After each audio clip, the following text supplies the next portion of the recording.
2001 সালের 11 সেপ্টেম্বরে সন্ত্রাসী হামলার 24তম বার্ষিকীতে যুক্তরাষ্ট্রে রাষ্ট্রীয় ও স্থানীয় শ্রদ্ধা জ্ঞাপন অনুষ্ঠানগুলোতে প্রথাগত রীতিনীতি পালন করা হয়েছে।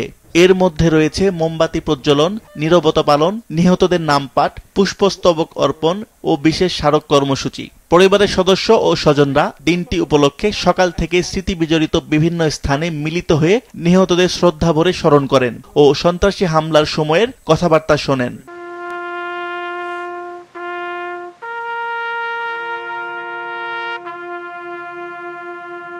নিউ ইয়র্কে গ্রাউন্ড জিরোতে আয়োজিত এক প্রধান অনুষ্ঠানে স্মৃতিস্তম্ভ ধরে নিহতদের নাম পাঠ ও শ্রদ্ধা জানান তাদের পরিবারের সদস্যরা।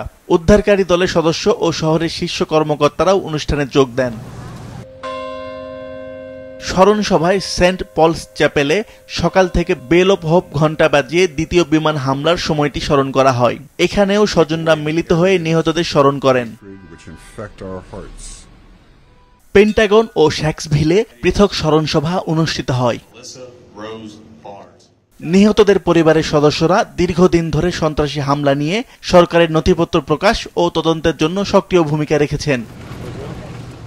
বিভিন্ন অঙ্গরাজ্যেও শহরবাসী ও পরিবারের সদস্যরা দিনটিকে পালন করেন স্মৃতিস্তম্ভে পুষ্পস্তবক অর্পণ ও নিহতদের আত্মত্যাগের কথা স্মরণ করে।